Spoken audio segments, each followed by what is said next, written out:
Good morning, good afternoon, or good evening, whatever time y'all watching. This is Marquis Walker coming from Boston, Beantown, you know what I'm saying? We're here to discuss the classic Pink Floyd, The Dark Side of the Moon. This album is incredible. Pink Floyd, The Dark Side of the Moon came out March 1st, 1973. It's about 42 minutes and about 53 seconds. This English rock band, this is their 8th studio album. And boy, was this the one. You already know, it says classic in the title. This is a classic album. Little backstory. Y'all know I review a lot of hip hop. And I love hip hop, you know what I'm saying? Saved my life. I wrote a whole blog about it because, hip hop did that. Y'all can read about it in the description. But anyway, like, an older friend of mine from the hood challenged me on this album, to listen to this album and to, rate it. And I know who Pink Floyd is. I just wasn't into all their work. I probably just knew singles once in a while. I wasn't into their albums. But man, if anybody else has any other suggestions for me to listen to some good music, gotta be good music. Don't be playing around in the box, man.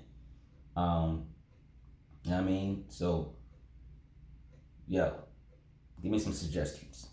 But this one right here is crazy. All right, don't forget to like, subscribe, comment, and ring the notification bell because you never know when I'm going to be dropping videos on rock, videos on hip hop, videos on, could be live videos, stuff like that. So I do it all. So share, subscribe, like, all that. And all that's free. Come on, man. Just like and subscribe. Come on, man. And share too, man. Share with the world, man. Share my personality. You know what I'm saying? All right? No, so let me stop.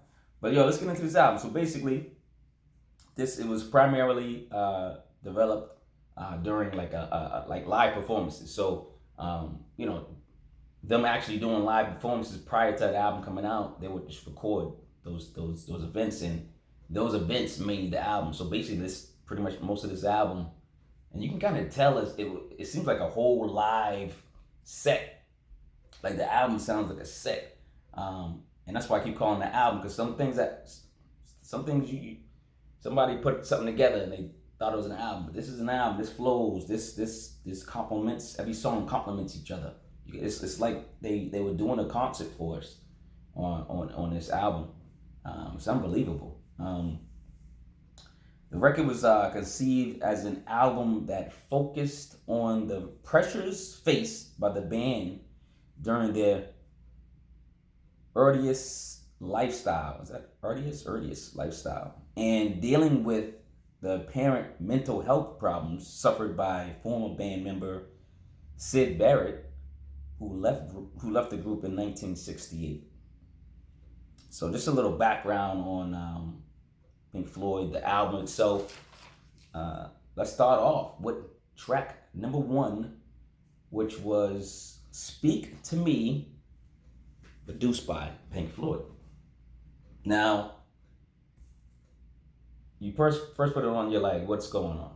Because it's pretty much like silence the first couple of seconds. You're like, what is this on purpose? What's going on? So it's on purpose. It feels like then you hear the heartbeat. Boom, boom, boom, boom, boom, boom. It's like the record's coming alive, right? And then you hear like the additional sounds.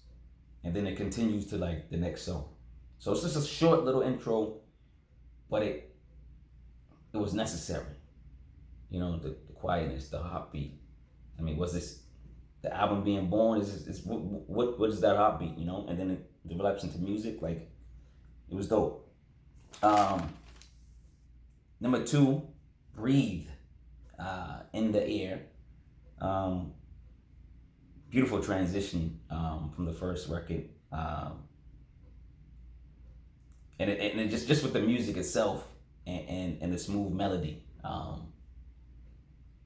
And then man, like striking vocals, man. Striking vocals, man. The singer's friggin', his voice is like an angel, man. Like, yo, great voice, man. It's insane. Number 3, On the Run. Sounds like an 80s video game type of track, like the beat, you know? And then it's like sounds of the future. Now, this was 1973. Even to this day, if we hear these sounds on this track, we think about the future. We think about, you know, Star Wars, Star Trek. You know, we think about those type of shows or movies with these sound effects that's on this record, you know. It's sonically like breathtaking, you know, the record. It's incredible. So, number 4, Time. When it comes on in the beginning, it's like the school bells. And if you're a true hip hop entrepreneur, you would know that, I don't know, Third Base took that sample for, what song was it? And it did the school bells, and then it said, wait until the end. Was it Step Into the AM? I think it was Step Into the AM. You know what I'm saying? Yeah. So it sounded like that a little bit, and it started off. And then it started off with like somebody left their left blinker on, like grandma left their left blinker on. She's still going straight, you know. It's like a tick tick tick sound, you know. And then it's like mixed with the Wild West type of like anthem, you know, construed in the beat. And it's like 2 minutes and 18 seconds before you hear the angelic voice appear, which he just carries the record after that. Just another tidbit about the album. The themes of this album was to explore conflict, greed, time, death, and mental issues. So, and this is back in 73. So if you're hearing this, man, and if you think you're having some anxiety or anything like that, go see a therapist. Go see somebody. It's just really important, you know. So what's that, number 4? Number 5, The Great Gig in the Sky. Great title. This song, he's using his voice as an instrument throughout the entire song or throughout the entire record. Like how he rides the track, you know, like throughout the entire record. This song basically is no words, no lyrics. His voice is the instrument, and he's just like oohing and ahhing and stuff like that, like an R&B singer in a sense, right? But it's, you know, more rock like, right? To pull this off, it's incredible. It's like this is like the first mumble record. This is the first mumble record. He probably invented mumble rap and didn't even know. You know what I mean? Like, it's just him, doing stuff. He's not even saying nothing. But it's a brilliant freaking record. Yeah, I liked it. Number 6. Oh, speaking of like number 6, before we go, like when it was a record, boys and girls, little boys, it used to be records. You play the record player, and, you know, and then you have to get 18 people to put the needle down with you, and you know. But there was size of records, so, you know, like CDs. I don't know if you know CDs. You know, I don't know no size or nothing because y'all do all digital or whatever. But I love digital too. Don't matter. I ain't gonna go crazy. I love the era of how music is going. So, but it was records, man, and they had different sides. So you have to play one side. There was 5 tracks on one side of this album, and then if you wanted to hear the other side of Pink Floyd, you have to turn it over. And then number 6 was in the beginning, and then it went to the middle for number 10. Incredible technology. Get a record player or go on YouTube or something and look up record players. Side 2, Money. This is one of their first singles. Actually, when it came to USA, it was probably one of the hardest records for Pink Floyd. It probably did the best in the charts. If I'm wrong on that, correct me in the comments. Pretty sure it was one of the the top hits in the U.S. But Roger Waters' Baseline, described by Adrian Ashton as one of the most memorable classic bass riffs ever recorded. So that's a tidbit I got online. It's saying this is the record right here. This record is incredible. I ain't gonna lie. This is the record I've heard of. I did hear this song before. So, and I remember going, who's that group? They're dope, you know? But I just never was like, I never did my research and followed through to the record. Now, you know, I was just slipping. Just a different time in my life, you know? Actually, I wasn't born. It was 1973. But anyway, it was playing afterwards, of course. I think my parents played it. I think my mom's had the record. My uncles had the record, I believe. Yeah, just a good record all around. And then in the hood, we had rock and roll. We actually created rock and roll. Yes, we created rock and roll. Yeah, you got online. Look it up. You got online. Plugging on those numbers. Use your fingers. But yo, Money. Pink Floyd produced. Incredible record. Just an incredible record. There's nothing else to say. It's, you know, like I agree that this is probably one of the best songs ever written, ever performed or whatever, ever created, right? Written. Number 7, Us and Them. Pink Floyd produced. It's like a 7-minute and 49-second track. They think they had another longer track on here, but this is probably the second longest track. This was like jazzy overtones mixed with more like fluent and incredible vocals, diligent vocals, passionate vocals, you know. This track screams classic. Like, it, you know, like it didn't feel like 8 minutes. Like, sometimes you hear a record, you go, man, is it over yet? And it'd be 2 minutes. And you'd be like, you can't even wait 2 minutes for it to be over, right?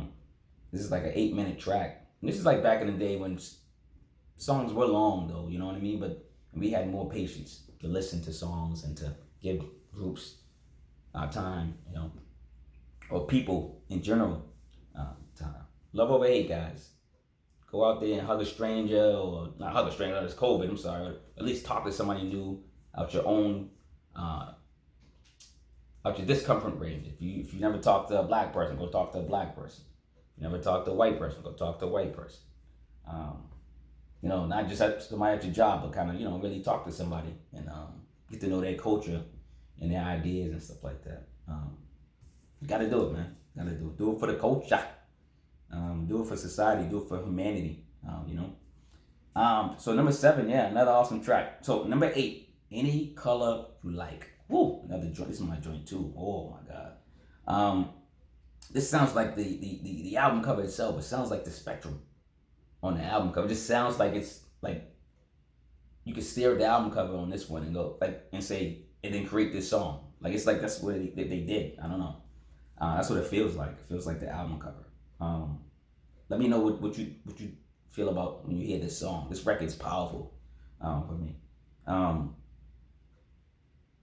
It's like, you know, this music right here is like, you know, the warm butter you put over your hot pancakes and you just watch it melt. You watch it, and then you put the syrup on it and you just watch it. It's like you pimping your pancakes, just watching like, yeah, girl, melt that butter, you know, melt that syrup. You know what I mean? You're just like doing this, and then you go in, you know what I mean, for the bite. That's what this record feels like. Y'all fat people know, and people that like food know what I'm talking about. Stop playing, dog. And I'm just joking, so don't go crazy if you got weight. You know what I'm saying? Number 9, Brain Damage, like I got brain damage. This is a good record too. The rock song this is the rock song I would play if I met Pink Floyd. You know what I mean? Like if I was like, you know, like I'm a Pink Floyd fan, yeah. Like I wouldn't like bring up, you know, Money or something. I would bring up Brain Damage, and they'd be like, "You like that record or something?" Like, I love this record. yeah, it's just a great record, you know. I see you on the dark side of the moon. You know what I'm saying? He says the album title is basically, you know, throughout this song. I like it, man. It's it really gets. I really like get into it, you know. Great lyrics and stuff like that. Number 10, Eclipse. Number 10, Eclipse. Man, I just put, man, like, this is the last song. I just started critiquing the album after that. I was just like, this is a well thought out project, sonically beautiful, you know, to your ears, no matter what state you're in. Feels like a healing record, you know. The hot beat is back. I forgot to bring up the track again. The hot beat is back, you know, at the end of the record. I don't know if it does it mean life and death? You know, was that record life and death? Was that a life? You know, what was that? Or was it, did they bring the hot beat back? Just, you know, just saying, hey, but back, we're here, you know, we're still alive, like, you know what I mean? I would like to know what the what's behind the hot beat in the beginning, you know, hot beat at the end. If anybody knows, if anybody's a big Pink Floyd fan, let me know in the comments.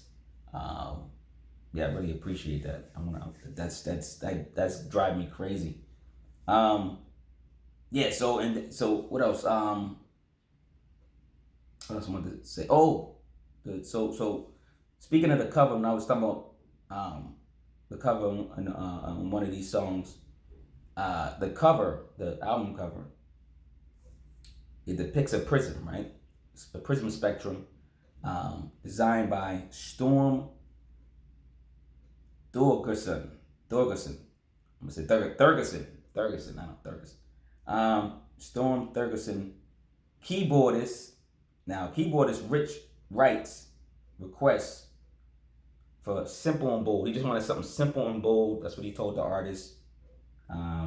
Representing the band's lighting and the record's theme, right? So that's what that was. I don't know if you guys noticed, but I changed my icon. I changed my icon, or whatever, you know, what's it called, the thing.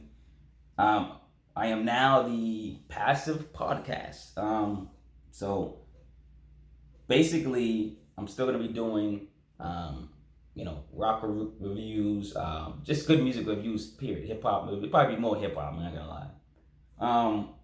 But we're gonna be, you know, talking about politics. We're gonna span conversation and enlighten, you know, people's brains, right? So the passive podcast is kind of, you know, like income, passive income, right? But it's gonna, instead of income, it's like knowledge. You know, it's passive knowledge, you know, basically, you know. So that's what's going on. So please like, subscribe, comment. Please answer some questions. If I ask some questions, please answer them. Or give me your what you think about this album. Is it 5 mics? I think it's 5 mics out of 5. Rock classic.